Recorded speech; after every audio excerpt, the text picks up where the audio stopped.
Mike had been a paramedic for 12 years when he encountered the call that would haunt him for the rest of his career. It was a humid Tuesday night in August 2019, and he was working the overnight shift in rural Tennessee with his partner Sarah, a newer EMT who had only been on the job for 8 months. The call came in at 2:47 a.m. Unconscious female, possible overdose. Dispatch crackled through their radio. The address was a trailer park on the outskirts of town, the kind of place where they'd responded to similar calls dozens of times before. Nothing seemed unusual as they drove through the empty streets, their ambulance cutting through the oppressive summer darkness. When they arrived at the address, Mike immediately noticed something was off. The trailer sat at the very end of a dead-end road, isolated from the other units by at least 100 yards. No lights were on inside, and there were no cars in the driveway. Most concerning was the complete silence. No concerned family members waiting outside, no neighbors gathered around. In Mike's experience, overdose calls usually brought out everyone in a 3-house radius. Sarah grabbed the medical bag while Mike approached the front door.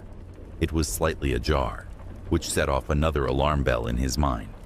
He knocked loudly and called out, "EMS, we're here to help." No response. He pushed the door open and stepped inside, flashlight in hand. The trailer was immaculate, too immaculate, the kind of clean that looked staged, like a model home. The furniture was perfectly arranged, not a magazine or coffee cup out of place. The air smelled heavily of bleach and air freshener, masking something else underneath, something organic and unpleasant that Mike couldn't quite identify. "Hello? We're paramedics," Sarah called out behind him. Still nothing. They moved deeper into the trailer, checking each room. The kitchen was spotless, dishes put away, counters gleaming. The bathroom showed no signs of use, towels folded perfectly, no toiletries on the counter. It was in the back bedroom that they finally found her. The woman appeared to be in her 30s, lying on the bed in what looked like a peaceful sleep. She was dressed in clean pajamas, her hair brushed and arranged neatly on the pillow. But when Mike checked for a pulse, her skin was ice cold. She had been dead for hours, possibly days. This is where the story takes its disturbing turn. As Mike was examining the body, Sarah made a discovery that sent chills down both their spines.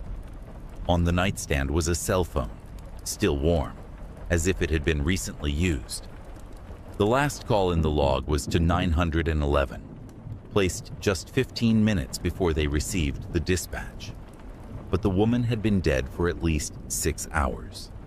Mike immediately contacted their supervisor and requested police backup. While they waited, he couldn't shake the feeling that they were being watched. The trailer's windows faced out toward a wooded area, and several times he thought he caught movement in the darkness beyond the tree line. When the police arrived, the investigation revealed details that made the situation even more unsettling. The woman's name was Jennifer Walsh, and according to her family, she had been missing for 3 days. Her car was found abandoned at a gas station 20 miles away. The trailer they found her in? It didn't belong to her. In fact, it didn't belong to anyone. The property had been vacant for over 2 months. The forensic team discovered that Jennifer had died of an apparent drug overdose, but toxicology results would later show she had no history of drug use, and the substance found in her system was a rare anesthetic typically used in veterinary medicine. The scene had been meticulously cleaned and staged after her death. Most disturbing of all was the cell phone evidence. The phone used to call 911 belonged to Jennifer, but cell tower records showed it had been used to make several other calls throughout the 3 days she was missing. Calls to numbers that didn't exist, conversations that lasted for hours. The phone's GPS showed it had traveled to at least 6 different locations during those 3 days, creating a bizarre pattern across 3 counties. But here's what still gives Mike nightmares. As they were loading Jennifer's body into their ambulance, he noticed fresh tire tracks in the soft dirt beside the trailer. The tracks were still warm to the touch, indicating a vehicle had been there within the last hour. Someone had been watching them the entire time, had waited for them to arrive, and had slipped away into the darkness while they were inside. The case was eventually closed as a homicide, but the perpetrator was never found. The police theorized that Jennifer had been held against her will, possibly by someone who knew emergency protocols well enough to stage the scene perfectly. The fact that the 911 call came from her phone, placed by someone else after her death, suggested a level of psychological manipulation that chilled even seasoned detectives. Mike learned later that this wasn't an isolated incident. Over the previous 18 months, there had been 4 similar cases across Tennessee and Kentucky. Young women found dead in vacant properties, scenes meticulously cleaned, 911 calls placed from their own phones hours after their estimated time of death. The media never connected the cases, and the story never made national news. What haunts Mike most isn't just the death itself, or even the elaborate staging.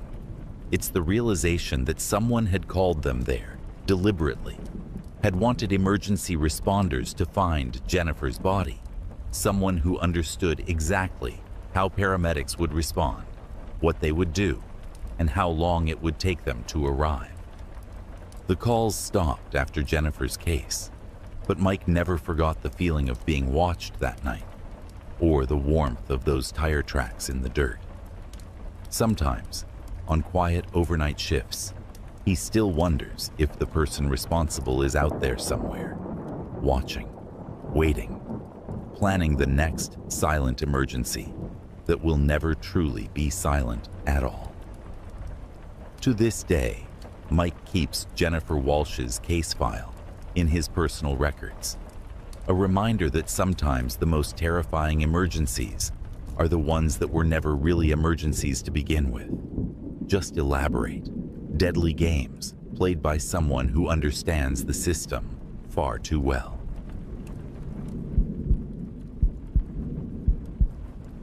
David Rodriguez had been working as a paramedic in suburban Ohio for 9 years when he started getting calls to 1247 Elm Street. The first call came on a rainy October evening in 2018, around 11:30 p.m. Elderly male, chest pain, difficulty breathing, the dispatcher reported. Nothing unusual about that. David and his partner Kelly had responded to hundreds of similar calls. The house was a modest 2-story colonial, built probably in the 1960s, with peeling paint and an overgrown yard that suggested the owner was either elderly or struggling to maintain it. When they knocked on the front door, a frail voice called out, "Come in, it's open." They found Harold Brennan, 78 years old, sitting in his living room recliner, clutching his chest and breathing heavily. He was pale and sweating, classic signs of cardiac distress. David immediately began taking vitals, while Kelly prepared the stretcher. Harold's pulse was irregular, blood pressure elevated, textbook heart attack symptoms. "How long have you been feeling this pain, Mr. Brennan?" David asked as he attached the EKG leads. "Started about an hour ago," Harold gasped. "Right here in my chest, like someone's squeezing." They transported Harold to the hospital, where he was treated for a mild cardiac episode and kept overnight for observation. Standard call, standard outcome.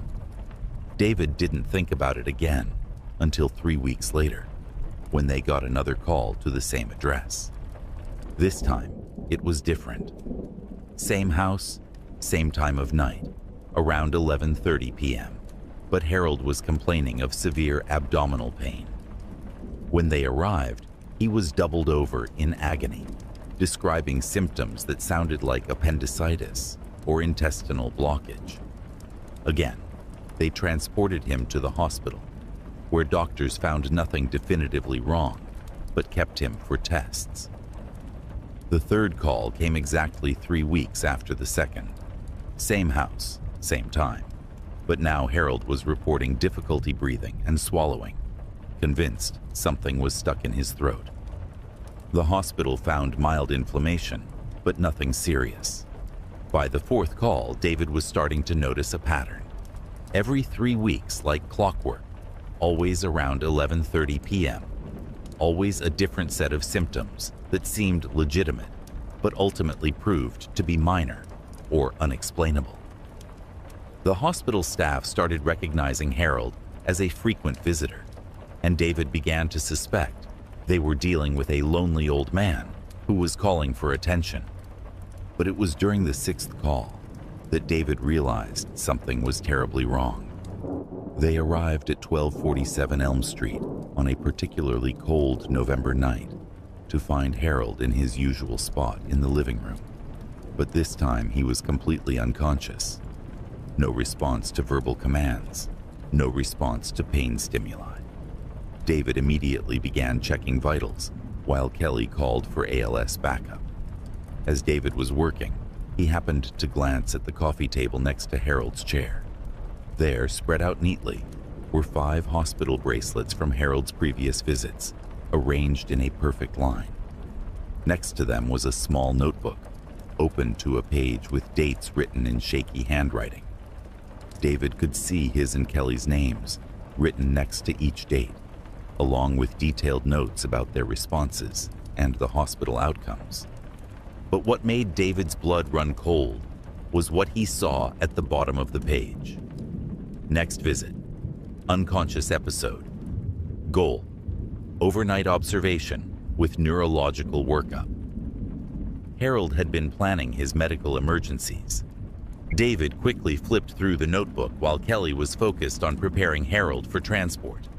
The pages contained meticulous research about medical symptoms, hospital protocols, and EMS response procedures. There were detailed observations about different paramedic teams, their response times, and their typical approaches to various emergency types.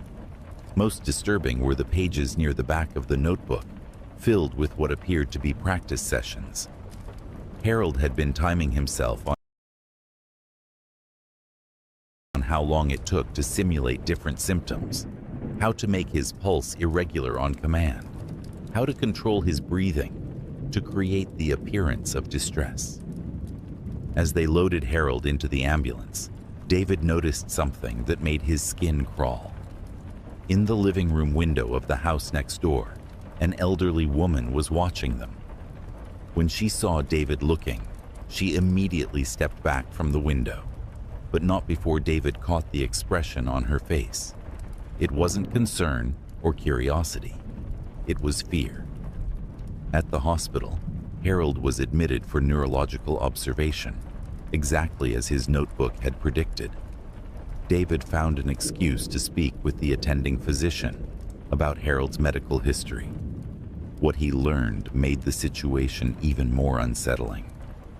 Harold had no family, no close friends, and no regular social contact outside of his medical visits. But according to his primary care physician, Harold was in remarkably good health for his age. More importantly, Harold had been a retired medical technician who had worked for 30 years in various hospitals throughout the state. He understood medical procedures, hospital protocols, and emergency response systems better than most healthcare workers. The doctor also mentioned something that sent chills down David's spine. Harold had been asking specific questions about paramedic schedules, shift rotations, and response territories. He seemed particularly interested in which teams responded to calls in his neighborhood and what their typical protocols were for different types of emergencies. David decided to do some investigating on his own. He reached out to other EMS services in surrounding areas and discovered that Harold's pattern wasn't unique to their calls. Over the past 2 years, Harold had been making similar emergency calls to at least 4 different EMS services, always following the same 3-week pattern, always with different symptoms, always at night. But here's where the story takes its most disturbing turn. David learned that Harold wasn't the only one.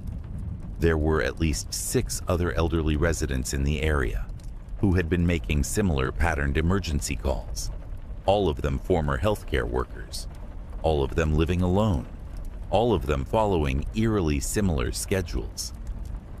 The realization hit David like a physical blow. These weren't random calls for attention. This was organized, coordinated.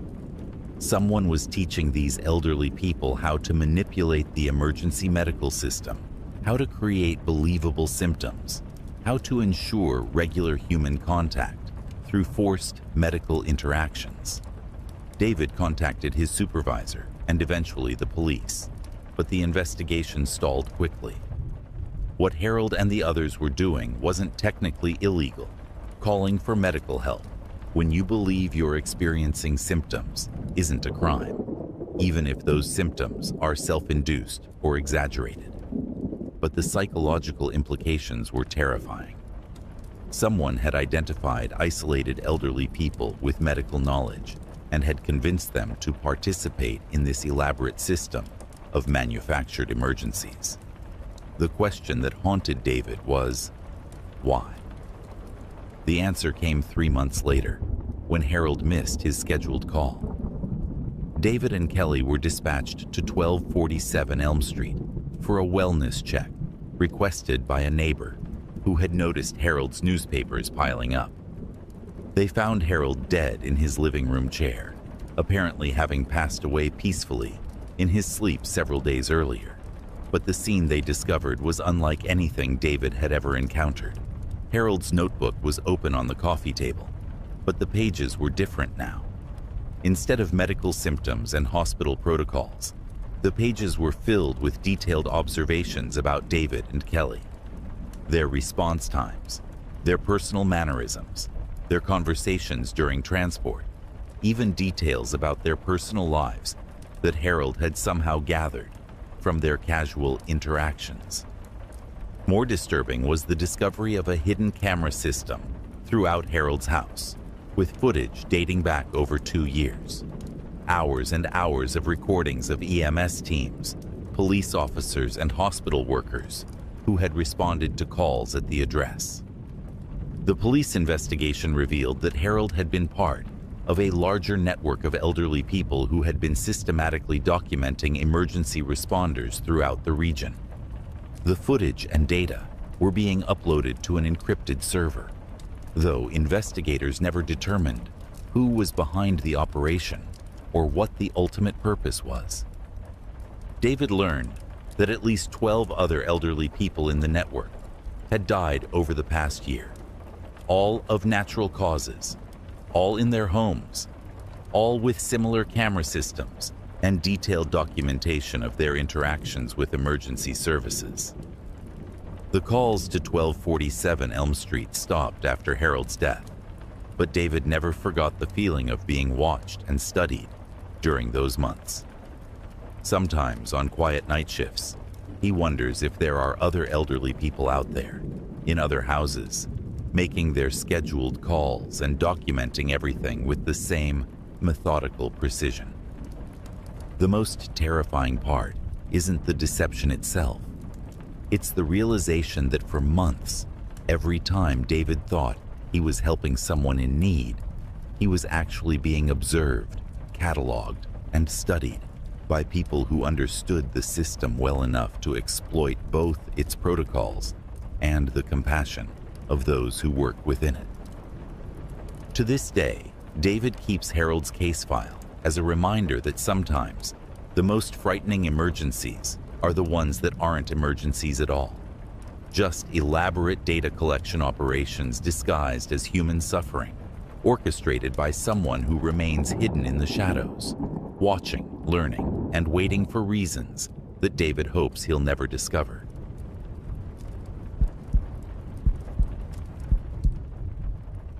Marcus Chen had been a paramedic in Portland, Oregon, for 6 years when he started experiencing what he initially thought were just stress-induced audio hallucinations. It began in March 2020, during the early days of the pandemic, when emergency calls were at an all-time high, and sleep was a luxury none of them could afford. The first incident happened on a Thursday night shift.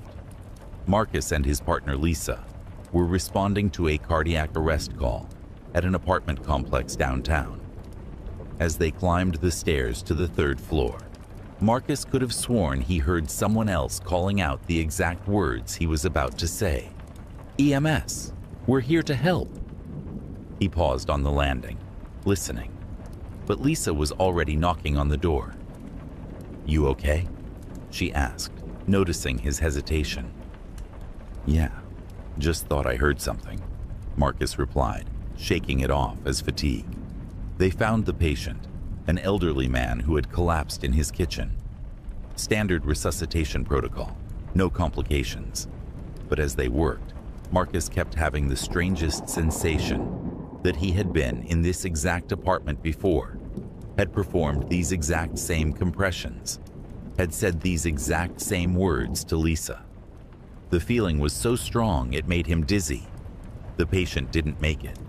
They pronounced him at the hospital 23 minutes after their arrival. Marcus wrote it up as routine cardiac arrest, natural causes, but he couldn't shake the feeling that something was fundamentally wrong with what had just happened. 3 days later, they got another call to the same apartment complex. Different floor, different apartment. But as they climbed the stairs, Marcus heard it again. Someone calling out their dispatch information, word for word. 3rd floor, apartment 3B, possible overdose. This time, he stopped completely. "Did you hear that?" he asked Lisa. "Hear what?" "Someone just said our dispatch information, word for word." Lisa looked at him with concern. "Marcus, nobody else is here. Are you getting enough sleep?" The call was routine. A young woman who had taken too much prescription medication, conscious and responsive, transported for observation. But throughout the entire call, Marcus kept hearing fragments of voices echoing through the building, always saying things moments before he was about to say them himself.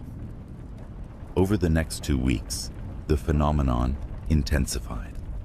It wasn't just at that apartment complex anymore. Marcus started hearing these advance echoes at multiple locations throughout the city, always voices saying exactly what he was about to say, like some kind of audio preview that was running ahead of reality. The breaking point came on a rainy Tuesday night in April. They were called to a house fire where a family was trapped on the 2nd floor. As they arrived on scene, Marcus heard someone clearly calling out from the direction of the burning building. "We need ladder access to the north side. 2 adults, 1 child visible in the window." But Marcus hadn't said those words yet. In fact, he hadn't even assessed the scene enough to know there were people in that window. The voice was coming from the area of the house where the trapped family was located. Lisa was already moving toward the incident commander when Marcus grabbed her arm. "Wait," he said. "Did you hear someone calling for ladder access?" "No, why?" Marcus looked up at the house and saw exactly what the voice had described. 2 adults and a child in the north side window, exactly where the voice had indicated they would be. His hands started shaking as he realized the voice hadn't just repeated something he was about to say. It had told him something he couldn't have known yet. That's when Marcus understood that something was terribly wrong with his perception of reality. He started keeping a detailed log of every echo he heard, noting the time, location, and exact words. The pattern that emerged was disturbing beyond anything he could have imagined. The echoes weren't random. They were always related to calls where someone would experience a life-threatening emergency. Not immediately, but eventually. The elderly man from the cardiac arrest call had passed away, as expected, but the young woman from the overdose call, who had seemed fine when they transported her, experienced complications 3 days later and required additional medical intervention. The family from the house fire, they were successfully rescued that night, but Marcus learned later that one family member developed serious respiratory issues from smoke inhalation. Every location where Marcus heard these advance echoes became a place where someone would face a serious medical crisis. Sometimes immediately, sometimes days or weeks later. But the pattern was undeniable. Marcus tried to convince himself it was coincidence, but the evidence was overwhelming.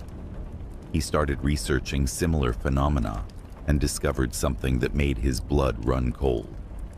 There were scattered reports from paramedics and emergency workers across the country describing similar experiences, hearing voices that seemed to predict emergency situations before they fully developed. But here's where the story becomes truly unsettling. Marcus found an online forum where emergency responders shared these experiences, and he discovered that several paramedics who had reported hearing predictive voices had themselves experienced serious accidents or health emergencies shortly afterward. Always incidents that seemed random, but followed a disturbing pattern. Marcus became obsessed with understanding what was happening to him. He researched everything from acoustic phenomena to neurological disorders, but nothing explained why he was hearing voices that seemed to know about emergencies before they fully manifested. The most disturbing discovery came when Marcus realized the voices weren't just predicting emergencies. They were somehow connected to his own well-being. The more clearly he could hear them, the more exhausted and disoriented he became. It was as if the ability to perceive these advance warnings was draining his own life force. Marcus tried to document everything, but his notes became increasingly erratic and difficult to understand. His final log entries, found after his collapse during a routine call, showed a growing awareness that the voices weren't external. They were coming from his own mind, somehow accessing information about future emergencies through a process he couldn't comprehend. His last coherent entry read, "The voices aren't warnings. They're my own thoughts, somehow getting ahead of time. But each time I hear them, I lose a piece of myself in whatever temporal space they're coming from. I'm not receiving predictions. I'm sending parts of my consciousness forward to gather information, and each time less of me comes back." Marcus was found unconscious in the back of his ambulance after responding to what appeared to be a routine medical call. He was transported to the hospital where he remained in a catatonic state for several weeks before passing away from complications that doctors couldn't fully explain. The most unsettling detail was that other paramedics in the area began reporting similar experiences after Marcus's death, hearing voices that seemed to predict emergency situations, always in Marcus's voice, always providing information that proved accurate but came at a cost to those who heard them. The phenomenon continues to affect emergency responders in the Portland area, with several paramedics reporting that they occasionally hear Marcus's voice providing advance information about emergencies, as if part of his consciousness remained trapped in the temporal space between the present moment and future crises, forever trying to help, but slowly draining the life force of those who listened to his warnings.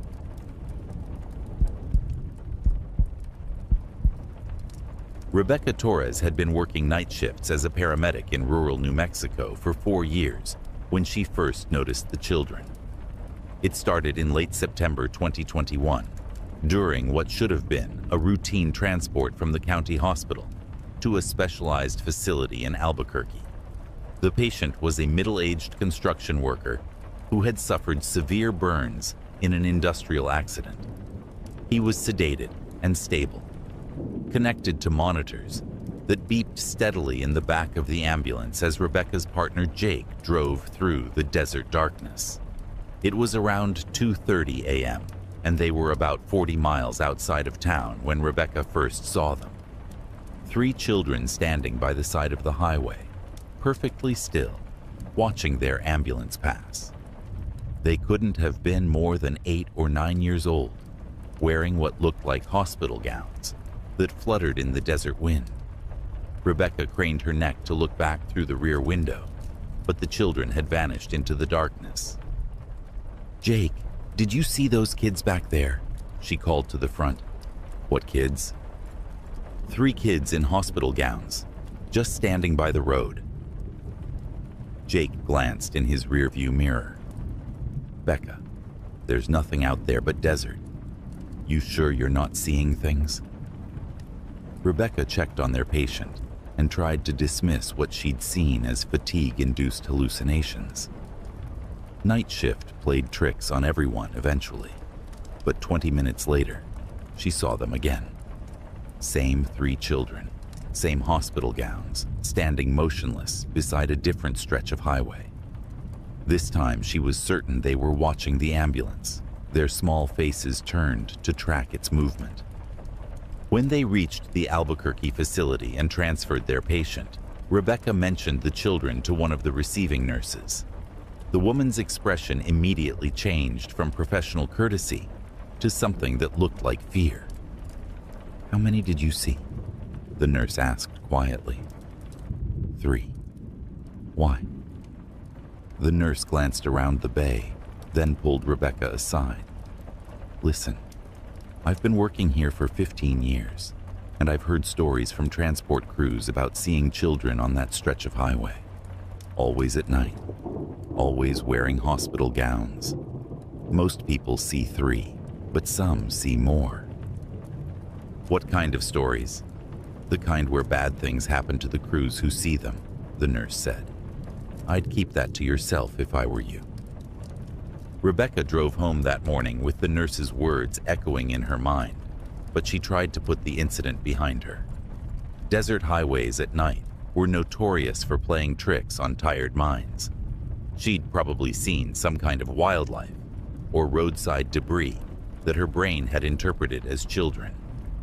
But the children returned 2 weeks later. This time, Rebecca was working with a different partner, Maria, transporting an elderly woman with pneumonia to the same Albuquerque facility. Same stretch of highway, same time of night, and there they were again. 3 children in hospital gowns, standing perfectly still beside the road. But this time, Rebecca noticed something that made her stomach drop. As their ambulance approached, one of the children raised its hand and waved. "Maria, slow down," Rebecca said, her voice tight. "Why? What's wrong?" "Just slow down. Look to your right." Maria reduced speed and looked out her window. "I don't see anything, Becca. Are you feeling okay?" Rebecca stared at the children as they passed. They were definitely waving now, all 3 of them, their small hands moving in perfect synchronization. But Maria couldn't see them, just like Jake couldn't see them. Rebecca was the only one who could. That night, Rebecca did something that would change everything. She called the hospital in Albuquerque and asked to speak with the nurse who had warned her about the children. The conversation that followed revealed a truth more terrifying than Rebecca could have imagined. The nurse, whose name was Catherine, explained that over the past 20 years, dozens of transport crews had reported seeing children along that highway. Always the same stretch of road, always wearing hospital gowns, always visible to only one member of each crew. But here was the horrifying part. Every paramedic who had reported seeing the children had died within 6 months. "All of them?" Rebecca asked, her hands shaking as she gripped the phone. "Every single one. Car accidents, sudden illnesses, workplace incidents, always something that seemed random. But the pattern was undeniable. The children only appear to paramedics who are about to die. Catherine went on to explain that the hospital had tried to investigate the phenomenon years ago, but had quickly abandoned the effort when the research team members started seeing the children too. 3 doctors and 2 nurses involved in the investigation had died within 4 months of beginning their research. "Why are you telling me this?" Rebecca asked. "Because you asked, and because you deserve to know what's happening to you." Rebecca hung up and sat in her kitchen as dawn broke over the desert, trying to process what she'd learned. The rational part of her mind rejected the idea that hospital-gowned children could predict death, but she couldn't deny what she had seen with her own eyes. She decided to do her own research, starting with obituaries and employment records for paramedics in her region. What she found confirmed Catherine's claims in the most chilling way possible. Over the past 2 decades, 17 paramedics from various services had died unexpectedly after reporting supernatural encounters on desert highways.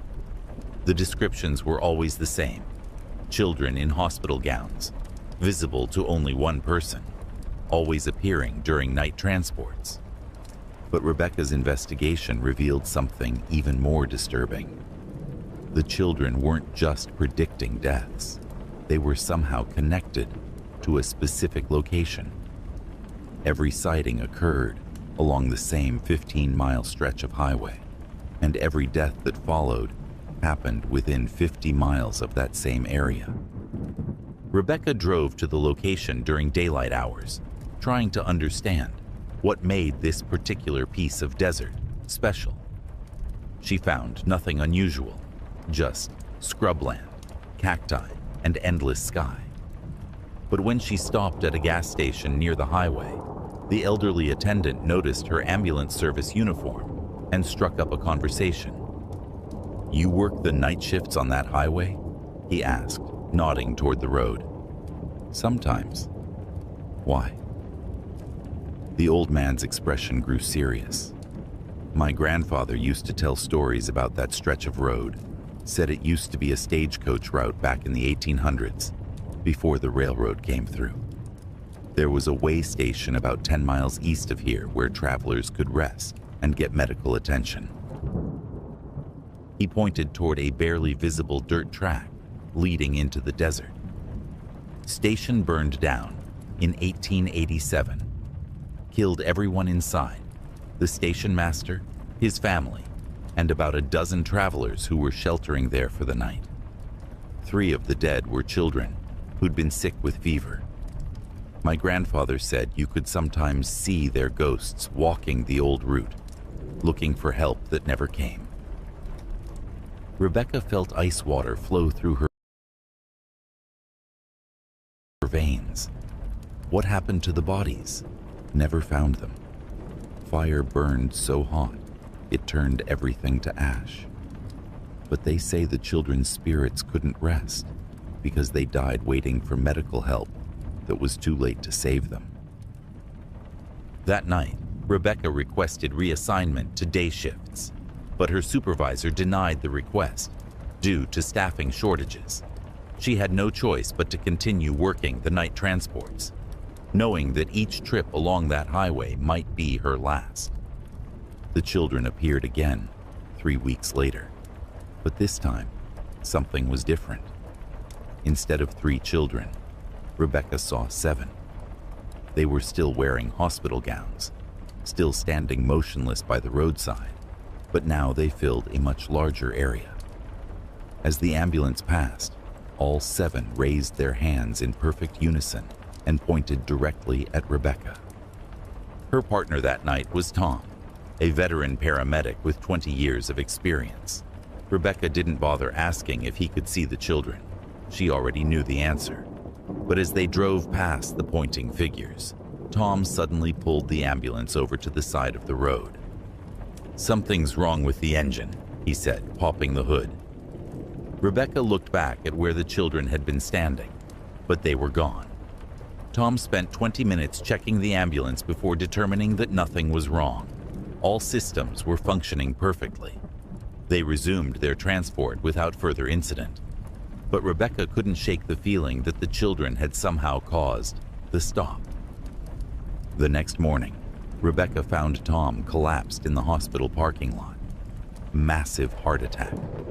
He was declared dead 43 minutes later, exactly 6 months after his first transport along that highway. Rebecca realized with growing horror that the children weren't just predicting deaths.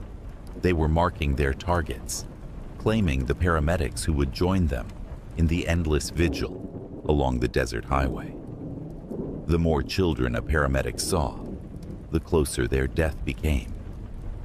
She tried to quit her job, but discovered that her employment contract contained a clause she had never noticed before. A clause that required her to work night shifts for a minimum of 2 years, or face significant financial penalties. When she examined the contract more carefully, she found language that seemed designed to keep paramedics working that specific highway route.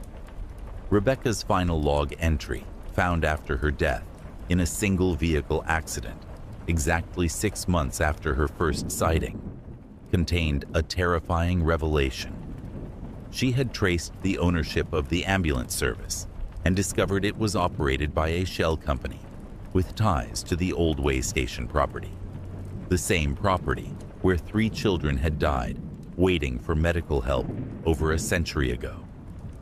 Her last words, written in shaky handwriting, were, "They're not predicting our deaths. They're recruiting us. The way station never closed. It just moved to the highway. And the children who died, waiting for help, are still waiting, still calling for paramedics to join them. I can see 12 of them now, and they're all wearing our uniforms." Rebecca's ambulance was found wrapped around a telephone pole at exactly the spot where the old way station had stood. The crash occurred during daylight hours on a clear day, on a straight stretch of road with perfect visibility. Investigators found no mechanical problems with the vehicle and no evidence of what might have caused the accident. But the most disturbing detail was discovered by the coroner. Rebecca's body was found wearing a hospital gown instead of her paramedic uniform, and she had severe burn marks on her hands and face that couldn't be explained by the crash. The ambulance service quietly closed 6 months later, but the highway remains active. Other services now cover the route, and new paramedics work the night shifts, unaware of the children who wait in the darkness, always recruiting, always adding to their number, always ensuring that the way station never lacks for medical personnel to serve the endless stream of travelers who died waiting for help that came too late.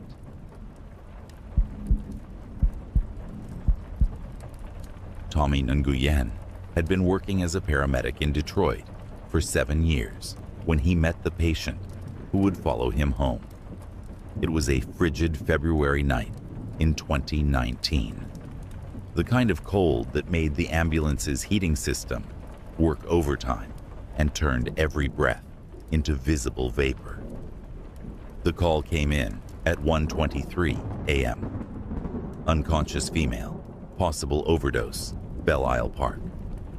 Tommy and his partner Carlos knew the area well. It was a common spot for drug activity, and they'd responded to dozens of similar calls there over the years. Nothing about this dispatch seemed unusual as they drove across the bridge to the island park in the middle of the Detroit River. They found her lying on a bench near the water, a young woman who couldn't have been more than 25. She was unconscious, but breathing, wearing jeans and a thin jacket that offered little protection against the brutal cold. Her lips were blue, and her skin had the waxy pallor that comes from prolonged exposure to freezing temperatures. Probable hypothermia on top of whatever she took, Carlos said as they approached. Let's get her warm and check vitals. Tommy began his assessment while Carlos prepared the stretcher. The woman's pulse was weak but steady, her breathing shallow but consistent. Standard overdose presentation combined with severe cold exposure. But when Tommy lifted her eyelids to check pupil response, something made him pause. Her eyes were open underneath, staring directly at him with an intensity that suggested full consciousness.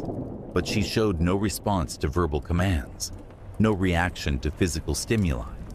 It was as if she was awake and aware, but trapped inside an unresponsive body. "Carlos, look at this," Tommy called out.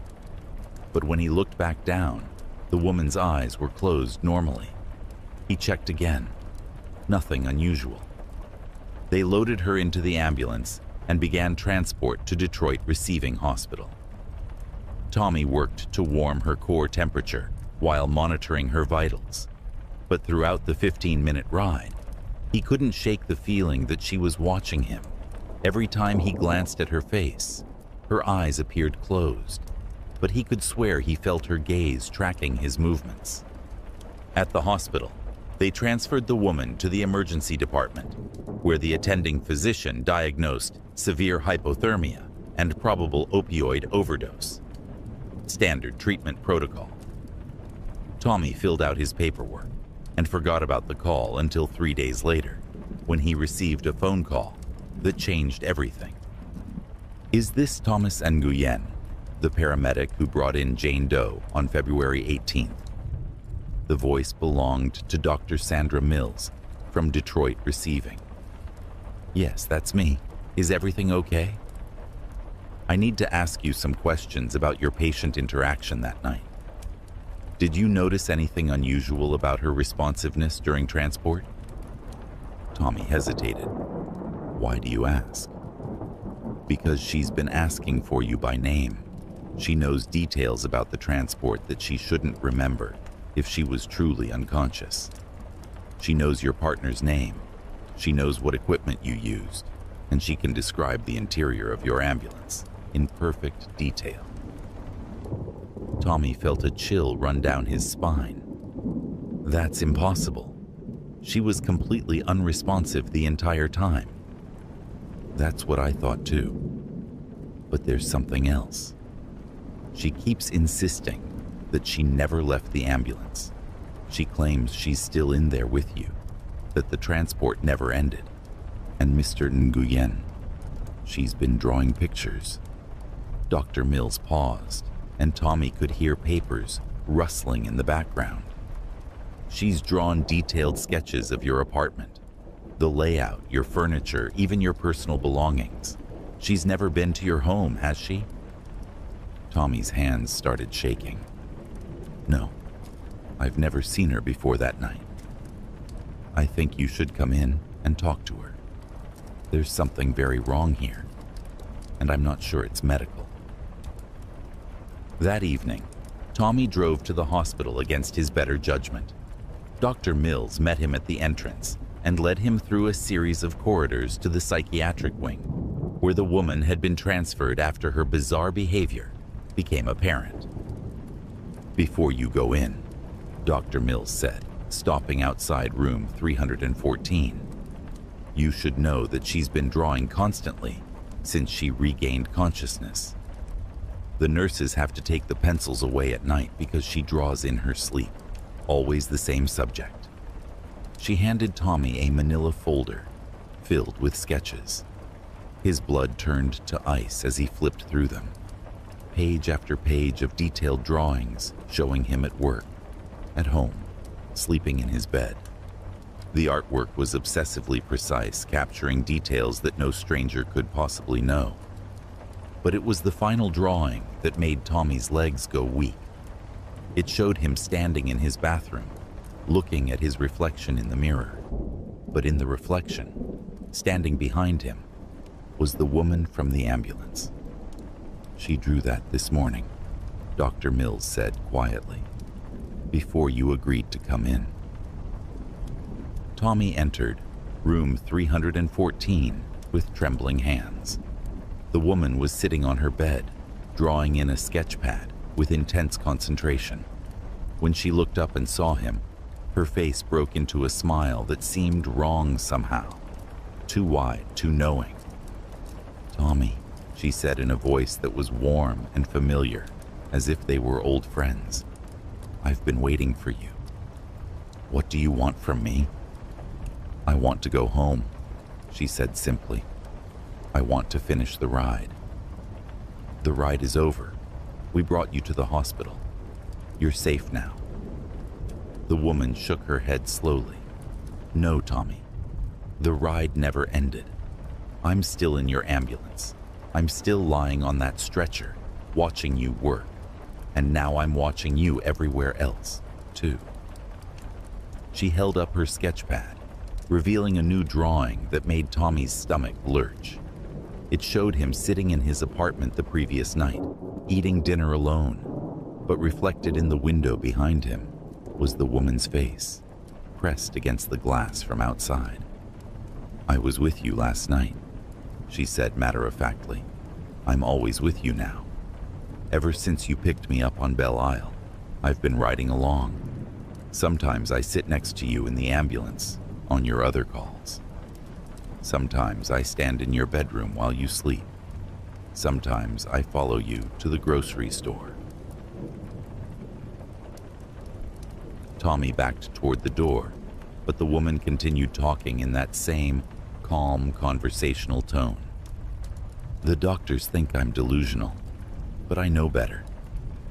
When you're as close to death as I was that night, sometimes you slip between the spaces.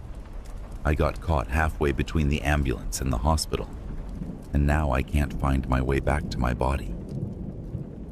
Dr. Mills was waiting in the hallway when Tommy stumbled out of the room.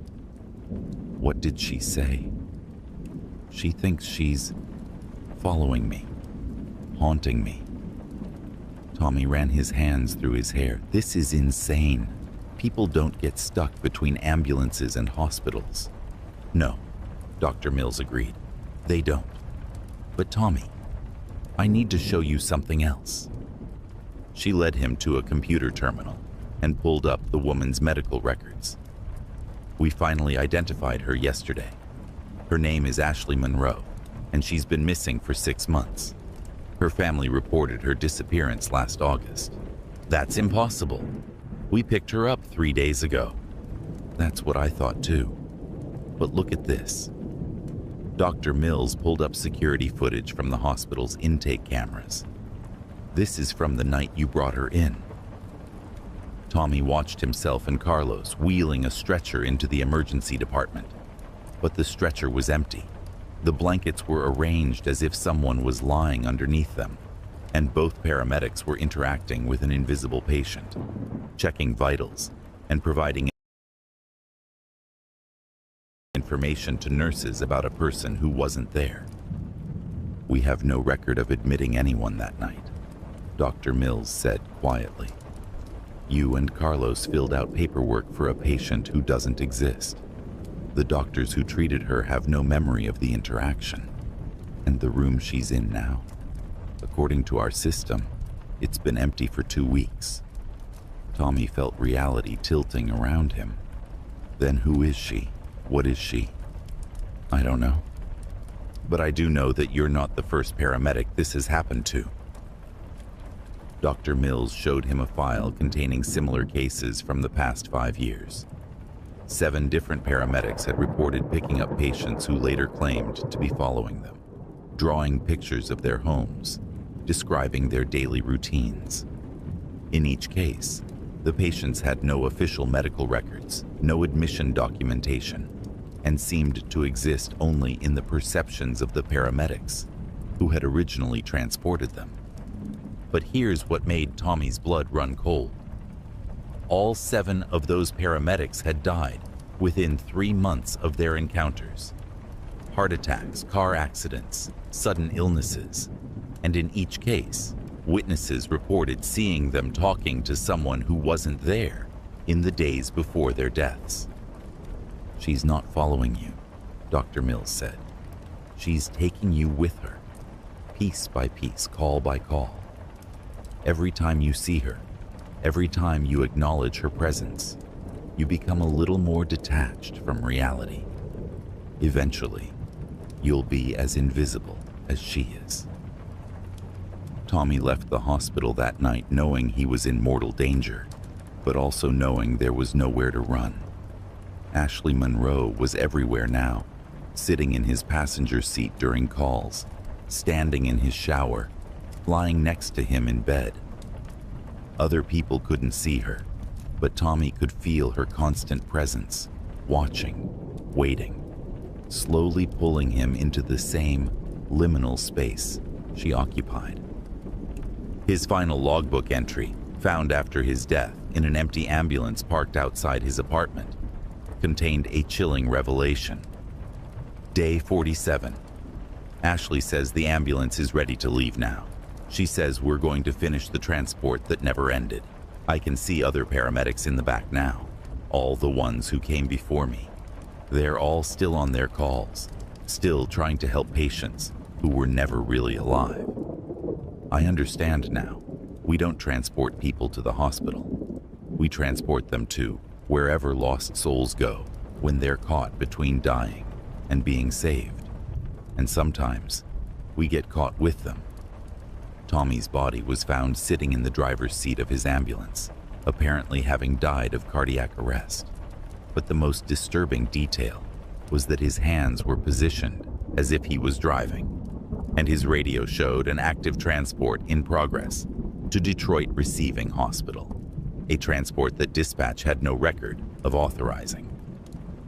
Room 314 at Detroit Receiving Hospital remains empty, though nurses occasionally report seeing a young woman drawing in a sketch pad, always drawing the same subject. Paramedics who haven't died yet, but will soon join the eternal transport that carries lost souls through the space between emergency and eternity.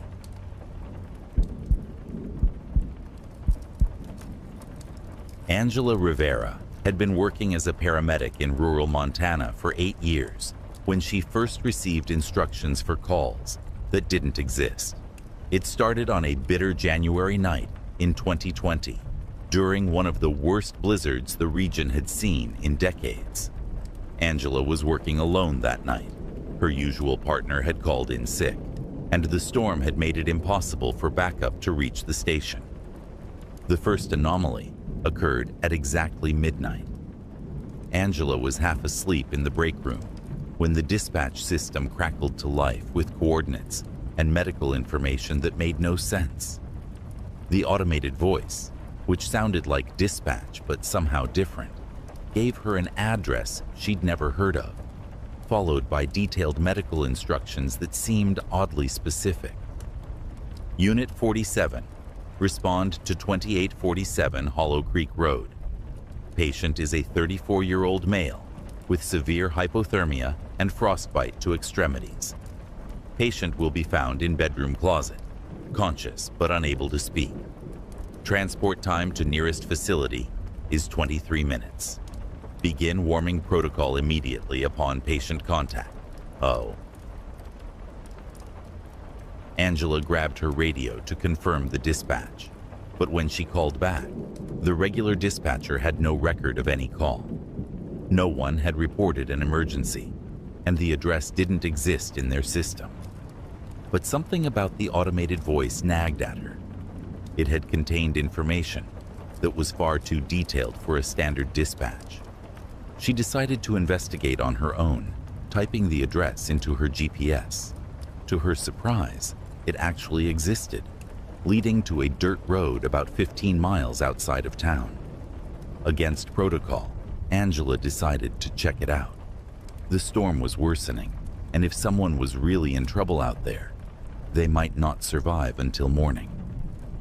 The house at 2847 Hollow Creek Road was a small cabin, dark and nearly buried in snowdrifts. Angela knocked loudly and called out, receiving no response. The front door was unlocked, so she entered with her medical bag and flashlight. Following the dispatch instructions, she went directly to the bedroom closet.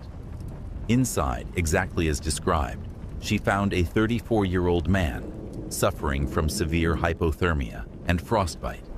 He was conscious but unable to speak, his eyes tracking her movements with desperate gratitude. Angela immediately began warming protocols and managed to transport him to the hospital, where he made a full recovery. The man later explained that his heating system had failed during the storm, and he had taken shelter in the closet when he began losing consciousness from the cold. He had no idea how emergency services knew to find him. He hadn't been able to call for help, and no one else knew he was in trouble. Angela filed her report, noting the discrepancy in dispatch records, but her supervisor attributed it to storm-related communication problems. She tried to put the incident behind her, but 3 weeks later, it happened again. This time, the midnight dispatch came through with even more specific details. Unit 47, respond to mile marker 34 on Highway 2. Single vehicle accident, driver unconscious, possible internal bleeding. Vehicle will be found 200 feet down embankment on north side. Driver is trapped but breathing. Use extraction protocols. Charlie 7. Again, regular dispatch had no record of the call. Again, Angela chose to investigate. And again, she found exactly what the mysterious voice had described. A car had slid off the icy highway and crashed down an embankment during the storm. The driver was unconscious with internal injuries, exactly as the dispatch had indicated. Angela successfully extracted and transported him, saving his life. But it was during her third midnight dispatch that Angela began to understand something was terribly wrong. The voice came through at exactly midnight, as always, but this time the instructions were different. Unit 47, respond to your own location. Check supply room immediately. You will find what you're looking for behind the oxygen tanks. Angela stared at the radio in confusion. Respond to her own location. She was already at the station, but something compelled her to check the supply room anyway. Behind the oxygen tanks, she found a manila envelope that hadn't been there earlier. Inside was a photograph of herself, sleeping in the break room, taken from an angle that suggested someone had been watching her for hours. With the photograph was a note written in precise clinical handwriting. You have been selected for the midnight protocol. Your response times and medical accuracy have exceeded baseline requirements. Phase 1 complete. Prepare for Phase 2 instructions. Angela's hands shook as she read the note. Someone had been monitoring her responses to the mysterious dispatches, evaluating her performance like some kind of test. But who and why? She decided to stay awake the next night, waiting for midnight. When the dispatch came through, she was ready with questions, but the voice continued with its clinical detachment. Unit 47, respond to 1247 Cemetery Road. Multiple casualties, unknown cause. Exercise extreme caution. Hazmat protocols may be required. Who is this? Angela demanded into her radio. What is the midnight protocol? The voice paused for exactly 3 seconds, then continued, as if she hadn't spoken. Patient information will be updated en route. Do not deviate from prescribed procedures. This time, Angela called her supervisor before responding to the dispatch. But when she tried to explain about the midnight calls, her supervisor became visibly agitated. Rivera, I need you to stop talking about this right now, he said, glancing around the station nervously. Just follow your regular protocols. Don't ask questions about calls that don't exist. But they do exist. I've saved 3 people because of these dispatches. Her supervisor's face went pale. 3 people? Angela, you need to understand something. Those people you saved, according to our records, they all died years ago. The man in the cabin froze to death in 2018. The car accident victim died in 2017. We have death certificates for all of them. Angela felt the world tilt around her. That's impossible. I transported them myself. I saw them recover. Did you? Or did you transport bodies and convince yourself that they were alive? That night, Angela reviewed her transport logs from the mysterious calls. According to her own handwritten notes, she had indeed transported 3 patients, but the hospital records showed no admissions corresponding to her transports. The signatures she remembered getting from receiving physicians didn't exist. Even the hospitals she thought she had driven to had no record of her ambulance arriving. But the midnight dispatches continued, and with each call, the instructions became more disturbing. Angela was directed to locations where she found patients suffering from injuries that couldn't exist, people with surgical incisions that had never been made, victims of car accidents that had never happened, patients dying from diseases that had been eradicated decades ago. The horrifying realization came during her 7th midnight dispatch. The voice directed her to an abandoned farmhouse where she found an elderly woman suffering from what appeared to be plague symptoms. As Angela began treatment, she noticed something that made her blood freeze. The woman was wearing Angela's own name tag. Unit 47. The woman whispered in Angela's voice. Respond to your final dispatch. Angela looked down at her uniform and discovered she was no longer wearing her name tag. In fact, her uniform was different entirely. Older, faded, with patches she didn't recognize. When she looked in the ambulance's mirror, her reflection showed a woman she barely recognized, aged and hollow-eyed. The truth hit her with devastating clarity. Angela hadn't been responding to midnight dispatches at all. She had been giving them. For months, she had been the voice on the radio, directing some other version of herself to locations where she found patients who existed only in the space between life and death. Her final log entry, found in an ambulance discovered crashed in a ravine, contained a chilling revelation written in increasingly erratic handwriting. Day 127 of Midnight Protocol. I understand now. The dispatches aren't coming from outside. They're coming from inside my own head, from the part of me that died during my first real emergency call 8 years ago. I've been dead this whole time, following my own voice through an endless series of emergency calls that never end because the patients are all versions of myself, dying over and over again. The Midnight Protocol isn't a test, it's hell. And I've been training other paramedics to join me here, one midnight dispatch at a time. Angela's body was found in the driver's seat of her ambulance, which had been crashed at the bottom of a ravine for 3 months. But the most disturbing detail was discovered when investigators examined the radio logs. Every midnight dispatch Angela had received was recorded, but the voice giving the instructions was her own.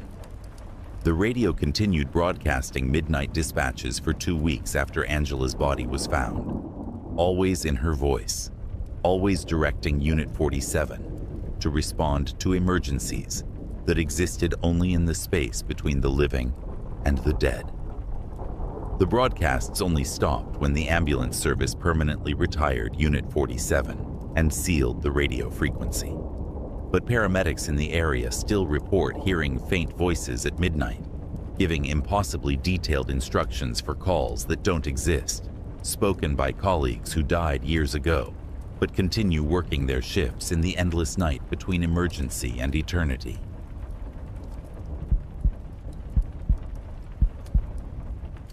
James Mitchell had been a paramedic in rural Virginia for 11 years when people started disappearing from his ambulance.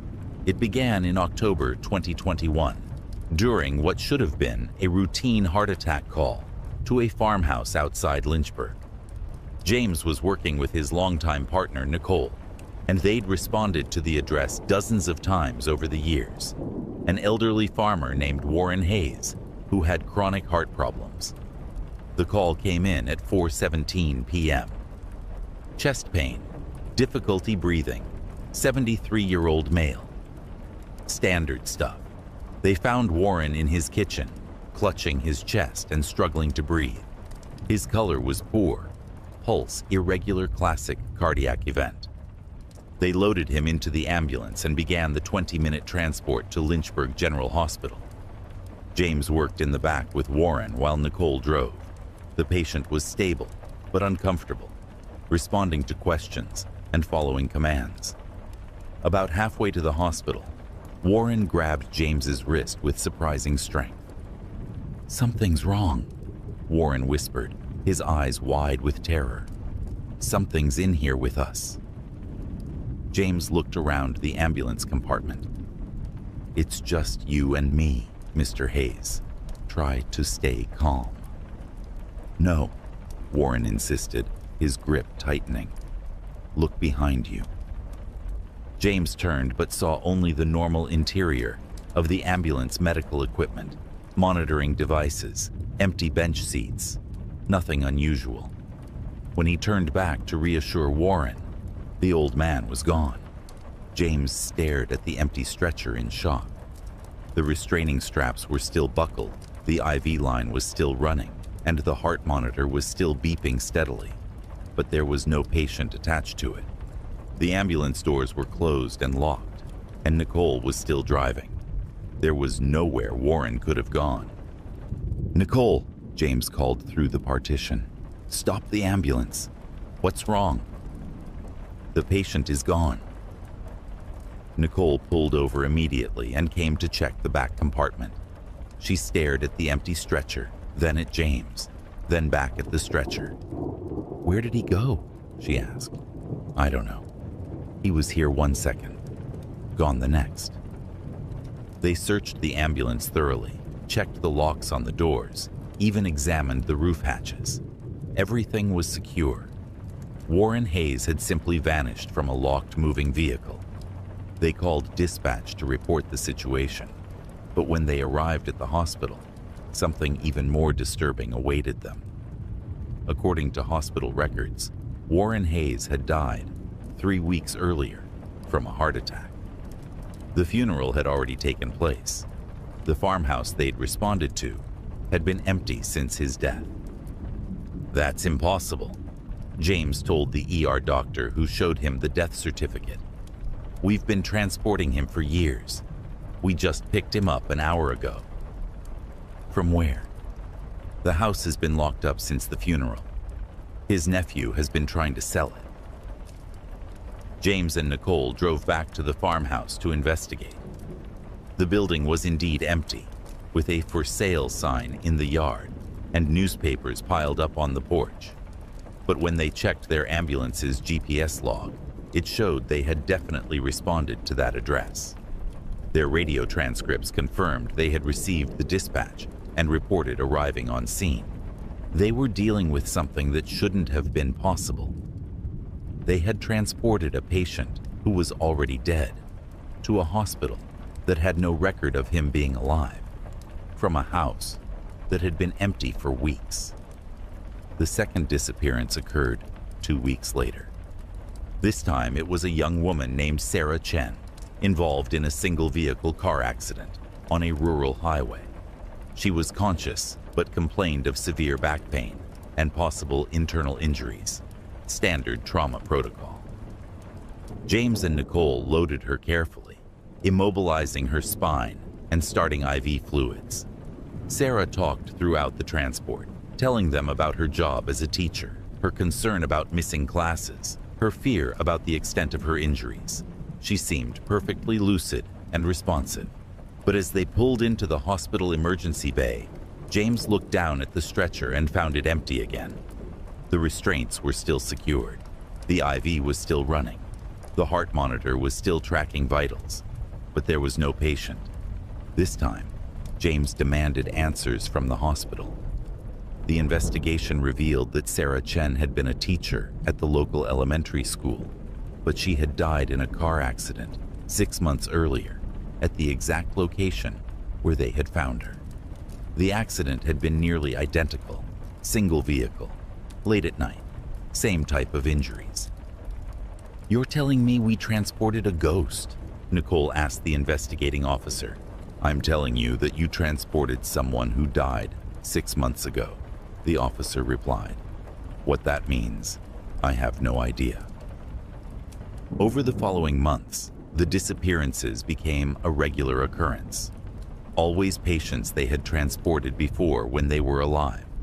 Always from locations where those people had died. Always vanishing from the locked ambulance during transport. James and Nicole began keeping detailed logs of each incident, trying to understand the pattern. What they discovered was far more terrifying than random supernatural encounters. Every patient who disappeared had died alone, without family or friends present. Every death had occurred during a time when James and Nicole were on duty, but had been dispatched to other calls. They had all died, waiting for help that came too late. The horrible realization came when James reviewed their dispatch records from the nights these patients had originally died. In every case, he and Nicole had received emergency calls to those exact locations at the exact times of death, but they had been rerouted to other emergencies before arriving. They had been close enough to help, but never quite made it in time. The patients weren't random victims. They were people James and Nicole had failed to save. But the most disturbing discovery came when James decided to investigate the dispatch system itself. He requested recordings of all their calls from the past year and made a chilling discovery. The dispatches directing them to the ghost patients weren't coming from the regular 911 system. They were coming from inside their own ambulance radio. Someone, or something, was using their radio to broadcast emergency calls, directing them to pick up patients who had died waiting for help, and each time they responded, another piece of their reality seemed to slip away. James started noticing other changes. Their regular dispatch calls became fewer and farther between. Other paramedic crews reported being unable to reach them by radio during certain hours. Hospital staff seemed confused when James and Nicole arrived, as if they weren't expected. The terrifying truth became clear during what would be their final transport. They received a midnight dispatch to a house fire where they found an elderly couple suffering from smoke inhalation. The victims were conscious and grateful, talking about their grandchildren and expressing hope that they would recover. As they loaded the patients into the ambulance, James noticed something that made his stomach drop. The house behind them wasn't on fire. In fact, it showed no signs of ever having burned. When he looked back at the patients, they were staring at him with expressions of profound sadness. "You were supposed to save us," the elderly woman said quietly. "We waited for you, but you never came." "We're here now," James replied, but his voice sounded hollow even to himself. "No," the man said, "you're not here. You haven't been here for months. You've been with us, in the place where people go when they die waiting for help." James looked at Nicole, who was staring at her hands as if seeing them for the first time. Her skin had a translucent quality, and when she spoke, her voice seemed to come from very far away. "James," she whispered, "when was the last time we went home? When was the last time we ended a shift?" He tried to remember, but couldn't. It felt like they had been working continuously for months, responding to call after call without rest, without returning to the station, without any contact with the outside world. "We've been dead," Nicole continued, her voice growing fainter. "We've been dead since that night in August, when our ambulance crashed responding to the warehouse fire. We've been picking up the patients we failed to save, trying to make up for all the times we were too late. The memory came flooding back to James with devastating clarity. The warehouse fire, the emergency dispatch, the icy road conditions, the moment their ambulance had skidded off the highway and rolled down the embankment. He remembered the sensation of dying, the regret of knowing they would never reach the victims trapped in the burning building. But instead of moving on, they had been trapped in an endless cycle of emergency calls, forever responding to the people they had failed to save, forever trying to make amends for arrivals that came too late.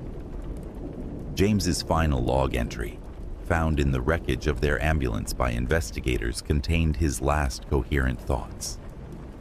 Day unknown. We understand now. The empty stretchers aren't empty. They're full of our failures. Every patient who dies waiting becomes part of our route. We pick them up, transport them nowhere, and add them to the endless shift that never ends. Other paramedics will find this log someday, when they start seeing empty stretchers and hearing dispatches that don't exist. We tried to save everyone, but we couldn't save ourselves. The ambulance containing James and Nicole's bodies was found 8 months after the crash that killed them, discovered by hikers in a ravine 40 miles from their last known location. Their radio was still broadcasting emergency dispatches, always in their voices, always directing other paramedic crews to locations where patients had died waiting for help that came too late. The broadcasts continue to this day, heard by paramedics across Virginia, who report picking up patients who vanish during transport, leaving only empty stretchers and the growing realization that some emergency calls are answered by crews who will never stop working, never stop trying to save the people they failed to reach in time.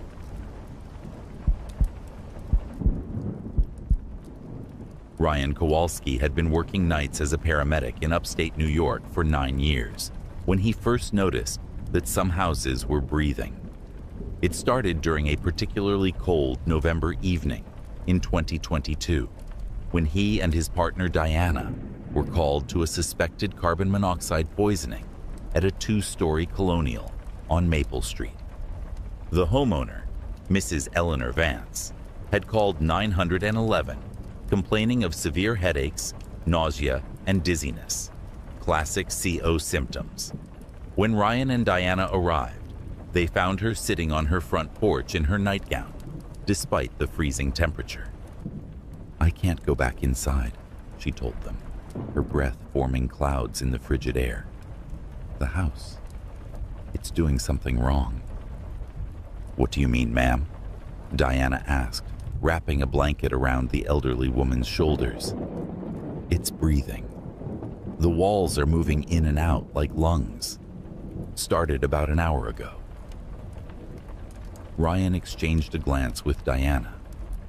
Hallucinations were sometimes a symptom of severe carbon monoxide poisoning, so they immediately began checking Mrs. Vance's oxygen saturation and carbon monoxide levels. Her readings were normal, but protocol required them to check the house anyway.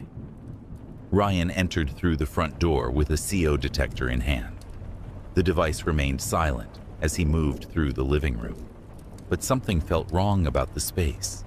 The air seemed thicker somehow, almost viscous, and there was a subtle rhythm to the ambient sound, a soft, regular whooshing that reminded him of breathing. In the hallway, Ryan stopped and stared at the wall. He could swear he saw it move slightly, expanding outward by maybe half an inch, then contracting back. He blinked hard and looked again. The wall was perfectly still. The CO detector showed normal readings throughout the house, and Ryan found nothing that could explain Mrs. Vance's symptoms or her claims about breathing walls. They transported her to the hospital for observation, where she was diagnosed with anxiety and released the next morning. But Mrs. Vance called 911 again, 3 days later, this time from a neighbor's house. She refused to go back inside her own home, insisting that the walls had not only resumed breathing, but had begun breathing faster. like something in distress. Ryan and Diana responded to the second call, and this time Ryan decided to spend more time investigating the house. As he stood in the living room, he focused on the subtle sounds and sensations he had noticed before. The whooshing was definitely there, rhythmic and regular, like the sound of someone sleeping. But it was when he placed his hand against the hallway wall that Ryan felt his blood turn cold. The wall was warm, not just warm from indoor heating, but warm like living flesh. And as he pressed his palm against it, he could swear he felt a pulse underneath the paint and plaster. "Diana," he called out, "come feel this wall." Diana joined him and placed her hand where his had been. Her expression immediately changed. That's not normal. Walls don't have a pulse." They called for a building inspector and gas company technician to examine the house, but both found nothing unusual. The walls were standard drywall construction, properly insulated, with no gas leaks or structural abnormalities. Yet both Ryan and Diana could feel the rhythmic pulsing and hear the breathing sounds. Mrs. Vance never returned to her house. She moved in with her sister across town and put the property up for sale. But the house remained on the market for months because every potential buyer reported the same thing. The walls felt alive. Ryan thought he had put the incident behind him until 6 weeks later, when he received a call to another house with similar complaints. This time it was a young family, the Hendersons, who had evacuated their home, claiming the walls were breathing wrong. When Ryan and Diana arrived at the Henderson house, they found the entire family, 2 parents and 3 young children, sitting in their car in the driveway, all looking terrified. "It started last night," Mr. Henderson explained. "We thought it was just the house settling, but then we realized the walls were moving in rhythm, like the whole house was breathing. But this morning, the breathing got really fast, like it was panicking."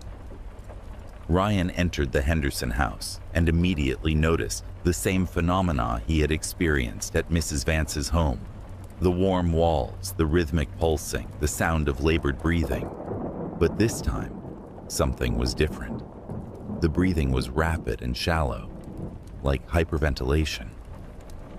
As Ryan moved through the house, he noticed other disturbing details. Family photos on the walls seemed to shift slightly when he wasn't looking directly at them. The floorboards creaked in rhythm with the breathing sounds.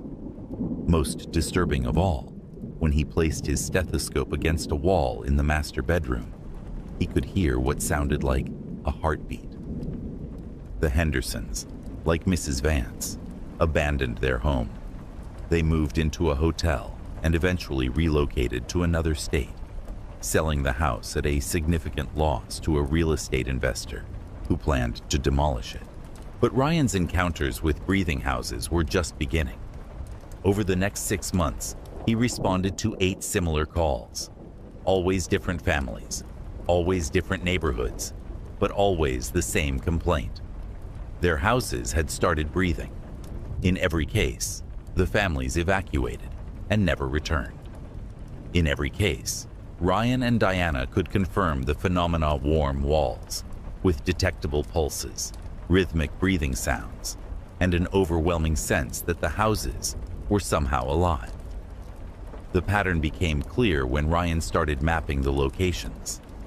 All 9 houses formed a rough circle around the old Riverside Cemetery, built in 1847. More disturbing was what Ryan discovered when he researched the construction history of these homes. Every single one had been built using clay from the same source, a brickyard that had operated on the cemetery grounds before it was officially designated as a burial site.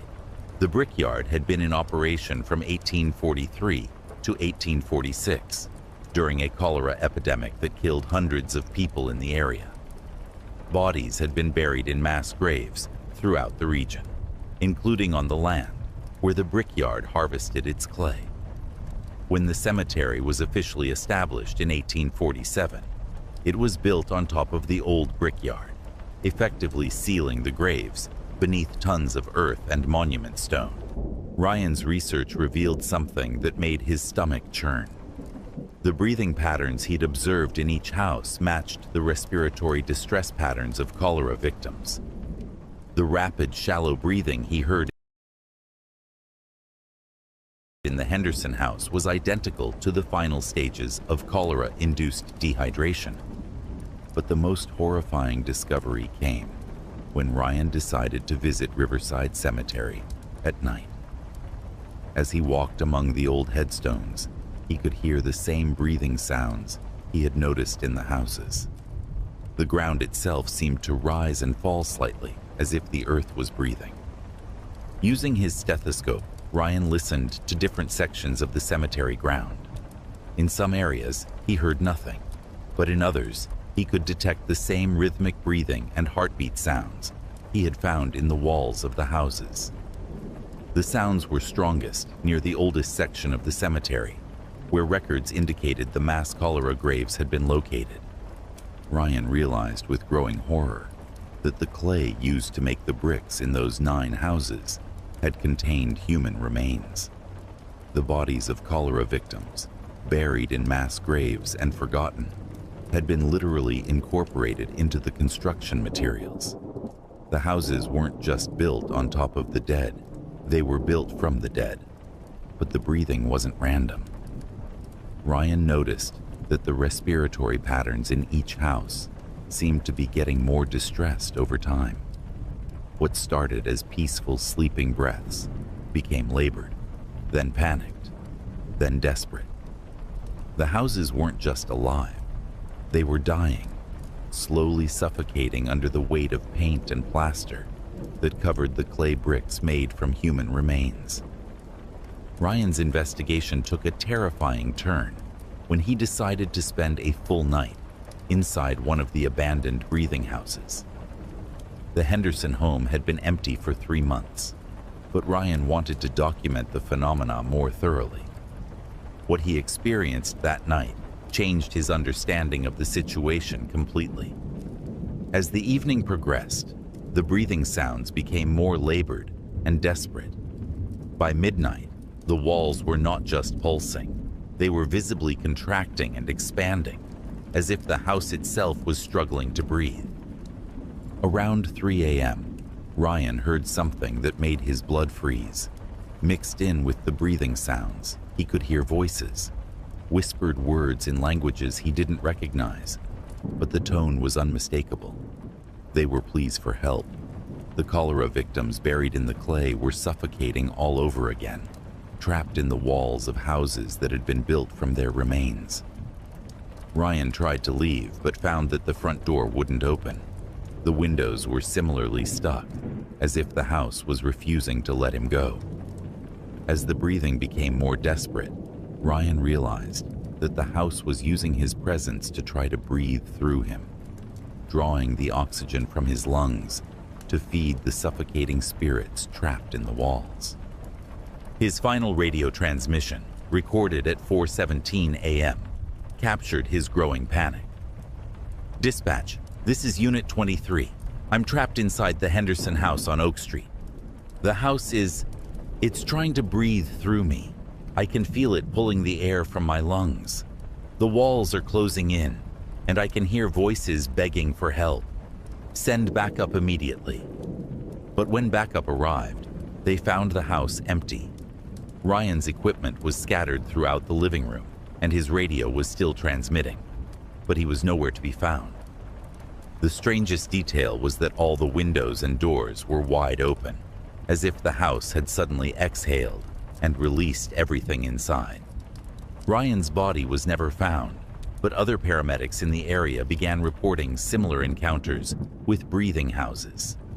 Each time, the houses seemed more desperate, their breathing more labored, as if they were slowly suffocating under the weight of modern construction materials that covered the human clay beneath. The 9 houses still stand today, though all remain empty. Real estate agents report that potential buyers can hear the breathing sounds within minutes of entering, and several people have reported feeling their own breath being drawn from their lungs while inside. The houses continue to breathe, but each breath seems more difficult than the last, as if the cholera victims trapped in the walls are slowly dying all over again, one breath at a time.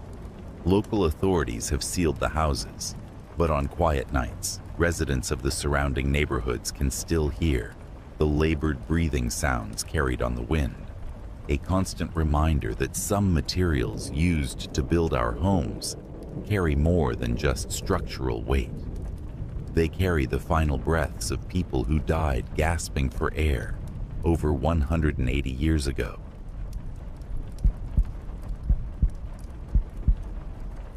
Kate Sullivan had been a paramedic in rural Wisconsin for 6 years when she first noticed that some patients' blood behaved strangely.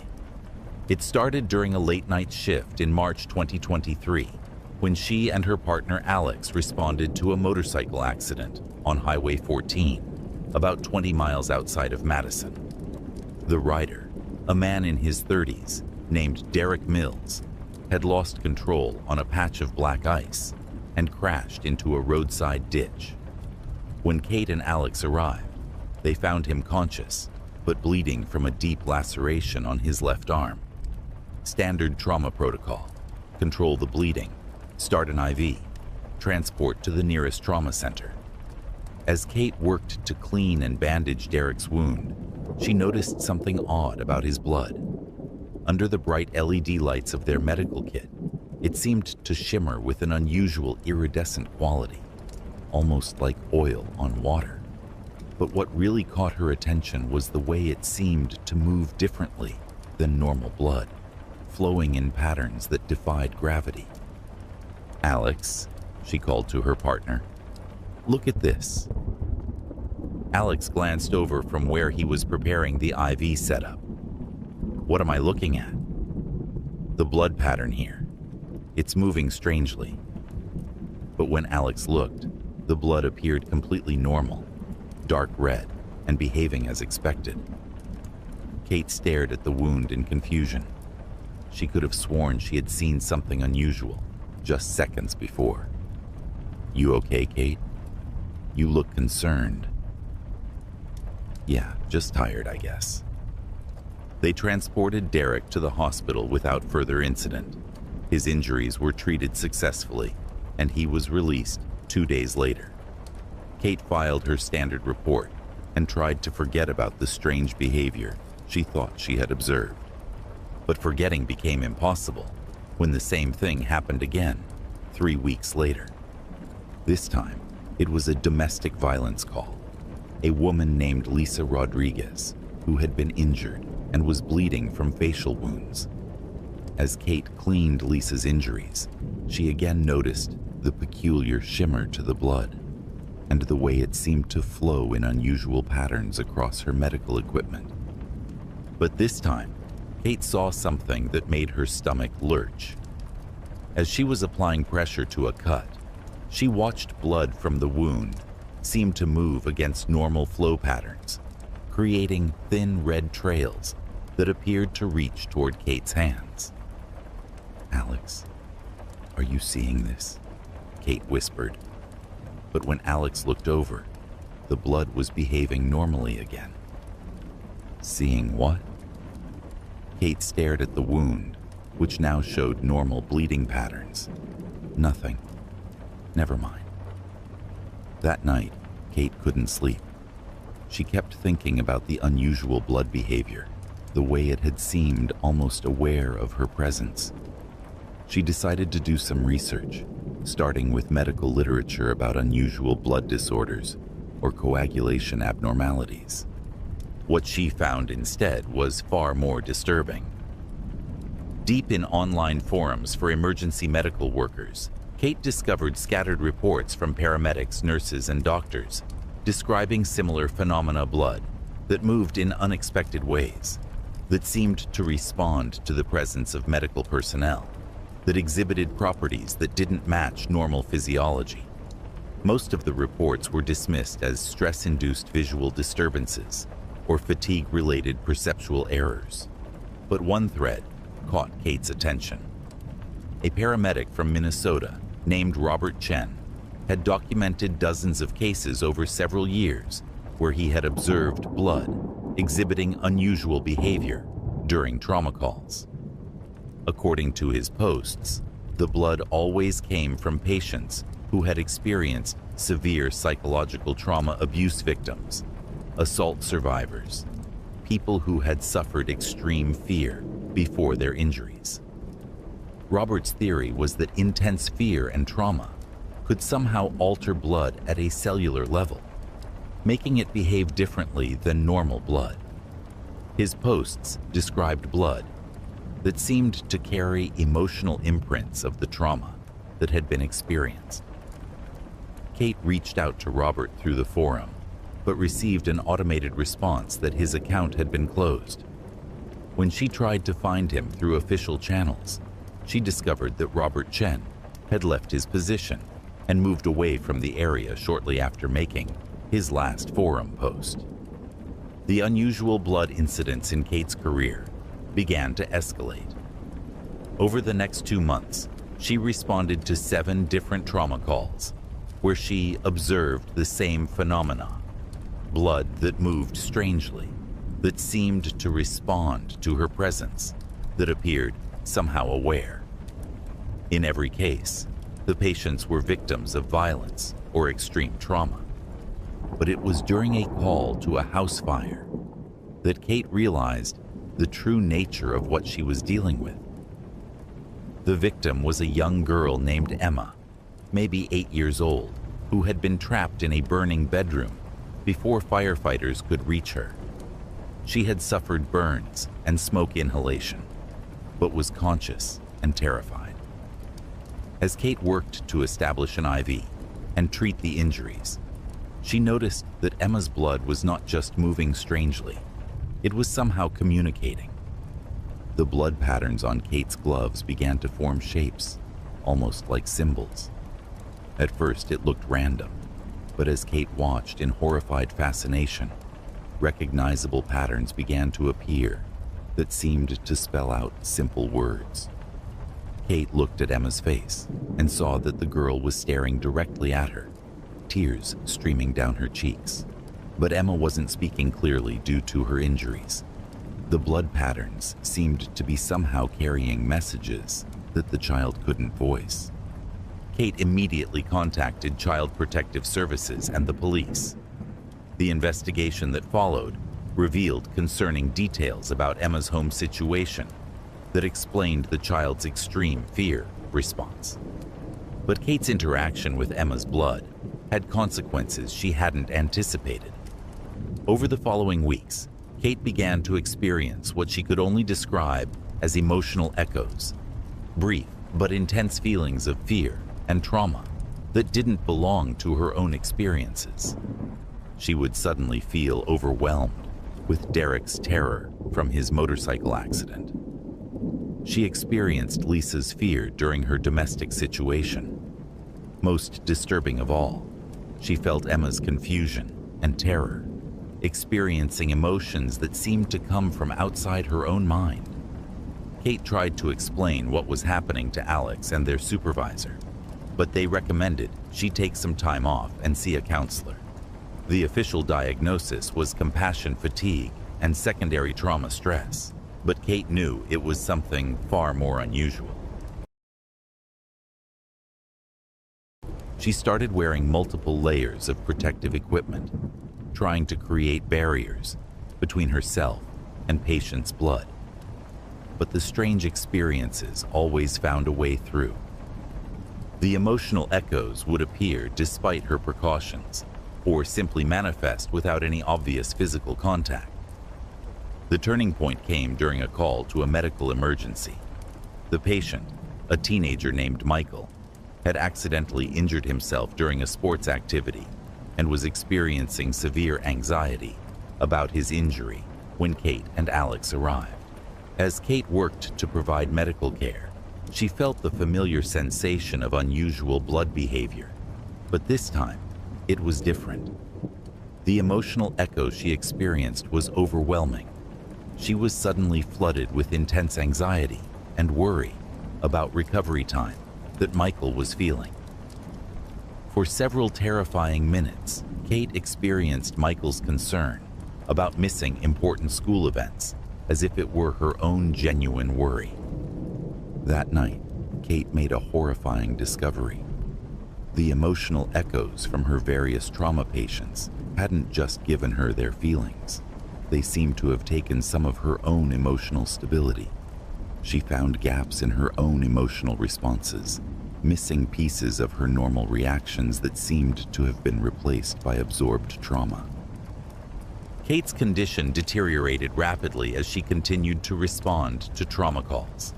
Each contact with unusual blood seemed to drain more of her emotional stability while filling her with absorbed trauma that didn't belong to her.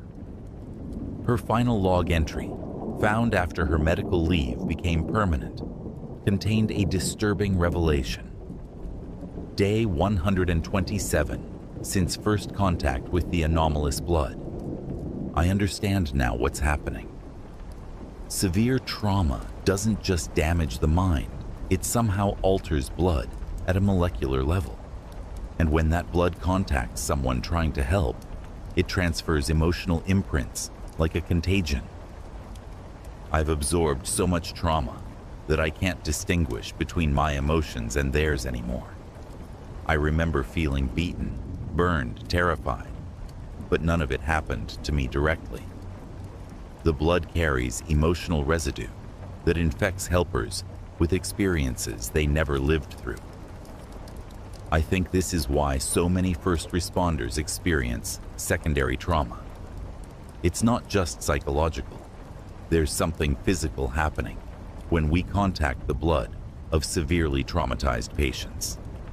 We become repositories for emotions that don't belong to us. Kate was eventually hospitalized for severe psychological distress and emotional dissociation. Her condition stabilized after extended treatment, but she never returned to emergency medical work.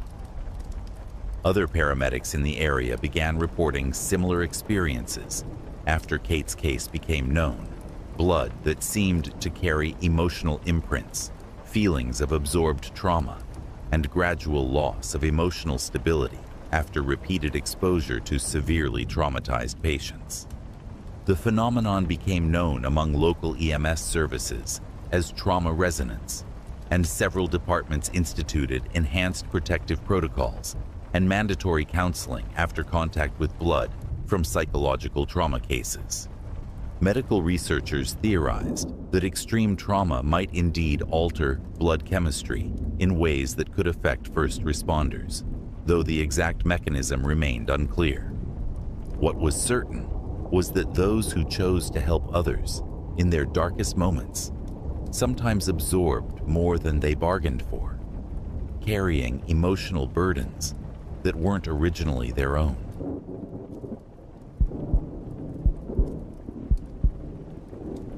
Nathan Cross had been working as a paramedic in suburban Colorado for 8 years when he first responded to his own emergency call. It happened on a foggy Thursday night in April 2023, when Nathan and his partner Jessica were dispatched to a single vehicle accident on Mountain View Road, just outside Denver. The call came through normal channels. MVA with injuries, one vehicle, driver trapped. As they drove through the thick fog toward the scene, Nathan felt an unusual sense of déjà vu, as if he had responded to this exact call before. But when they arrived at the coordinates, they found something that shouldn't have been possible. The crashed vehicle was Nathan's own Honda Civic, wrapped around a telephone pole, with the driver's side crushed inward.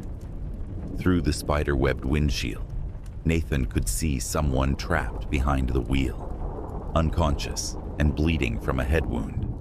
Someone who looked exactly like him. "What the hell?" Jessica breathed, staring at the wreckage. "Nathan, that's your car. And that's..." that looks like you." Nathan stood frozen beside their ambulance, staring at his own face through the windshield of his own car. The trapped driver was wearing Nathan's civilian clothes, had Nathan's distinctive scar above his left eyebrow, even had Nathan's wallet visible in his back pocket. It was Nathan Cross in every detail, except Nathan was standing 20 feet away, very much alive and uninjured.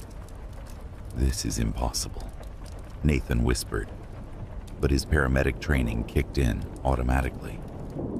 Regardless of the impossibility of the situation, someone was hurt and needed help.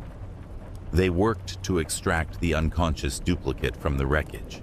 The victim had all of Nathan's physical characteristics: same height, same weight, same blood type according to his medical alert bracelet. But when they loaded him into the ambulance and Nathan checked his pulse, something made his skin crawl. The duplicate's heartbeat was synchronized exactly with Nathan's own. When Nathan's pulse quickened from adrenaline, the duplicate's heart rate increased at the same moment. When Nathan held his breath, the duplicate's breathing became shallow. "Jessica," Nathan said quietly, "check this guy's vitals while I check mine." Jessica took the duplicate's pulse while Nathan counted his own. The readings were identical to the millisecond. Blood pressure, respiratory rate, even pupil response, everything matched perfectly. At the hospital, the medical team was baffled. They had 2 Nathan Crosses, one injured, one healthy, both with identical medical records, fingerprints, and DNA. According to hospital computers, both patients were the same person, but that was clearly impossible. The injured Nathan remained unconscious for 3 days. During that time, the healthy Nathan experienced something that defied all logic. Every injury suffered by his duplicate manifested as phantom pain in his own body. When doctors operated on the duplicate's broken ribs, Nathan felt sharp pains in his chest. When they treated the head wound, Nathan developed severe headaches. But the most disturbing connection came when the duplicate finally regained consciousness. The moment he opened his eyes, Nathan felt something drain from his body. Energy, life force, something essential.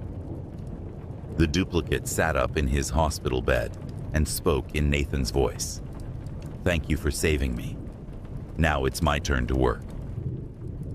That night, Nathan received a call from dispatch. There had been an emergency at his own address. A paramedic had collapsed while off duty. When Nathan and Jessica arrived at his apartment building, they found another ambulance already on scene. Nathan watched in horror as paramedics wheeled out a covered body on a stretcher. The paramedic who had died was Nathan Cross. Same uniform, same badge number, same identification. According to witnesses, this Nathan had been found in his apartment, apparently having died of cardiac arrest while getting ready for his shift. "But I'm right here," Nathan protested to the police officer taking the report. "I'm not dead." The officer looked at Nathan with confusion, then at his clipboard. "Sir, according to our records, Nathan Cross died approximately 2 hours ago. His partner, Jessica Martinez, identified the body." Nathan turned to Jessica, who was staring at him with an expression of growing terror. "Nathan," she whispered, "you did die. I saw your body. I identified you myself. So who are you?" That's when Nathan realized the horrifying truth. He wasn't the original Nathan Cross. He was the duplicate from the car accident, and the duplicate they had saved was the real Nathan. Somehow, during the rescue, their roles had been reversed. The real Nathan had been pulled into whatever supernatural space the duplicate had occupied, while the duplicate had taken his place in the real world. But the reversal wasn't complete. Over the following days, Nathan began to experience gaps in his memory, moments where he would find himself in locations he didn't remember traveling to, wearing clothes he didn't remember putting on. He started keeping a detailed log of his activities, only to discover entries written in his own handwriting that he had no memory of creating. The entries described responding to emergency calls that Nathan didn't remember working. Calls where he had saved people who didn't exist, transported patients to hospitals that had no record of admissions, filed reports for incidents that had never happened.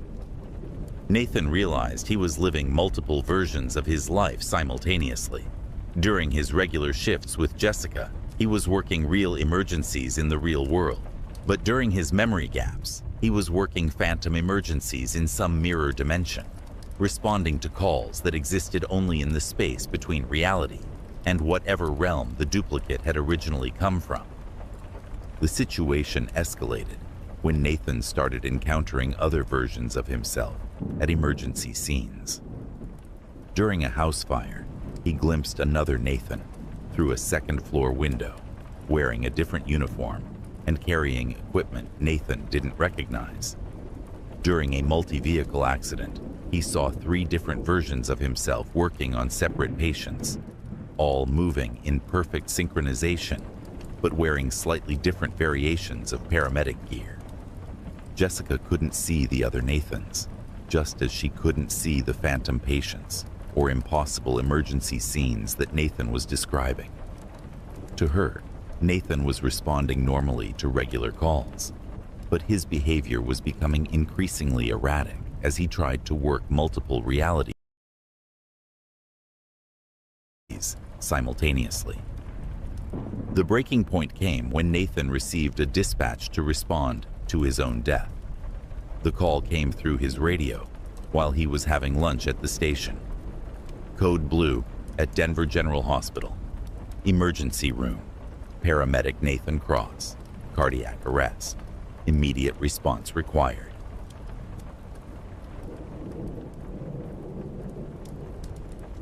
Nathan and Jessica rushed to the hospital, where they found a team of doctors working to resuscitate another version of Nathan.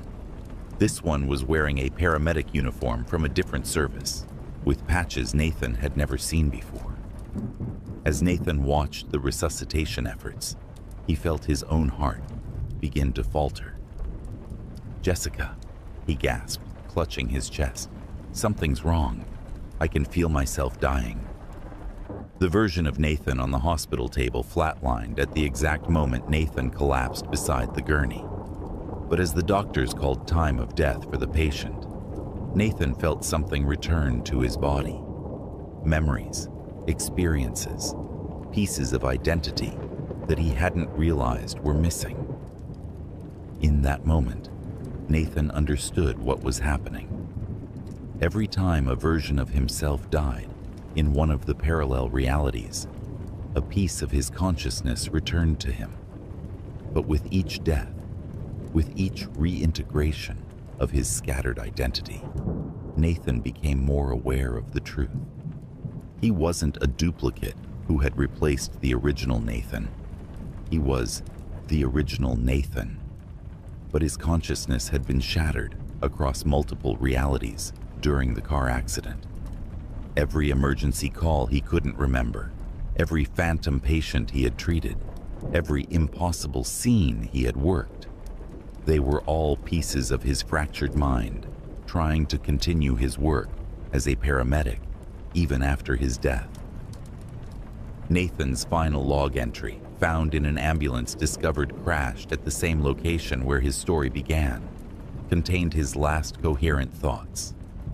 Day unknown, reality unknown. I understand now. I died in that car accident 8 years ago, on my way to work my first shift as a paramedic. But my desire to help people was so strong that my consciousness refused to accept death. Instead, it scattered across infinite realities, creating versions of myself that could continue responding to emergencies forever.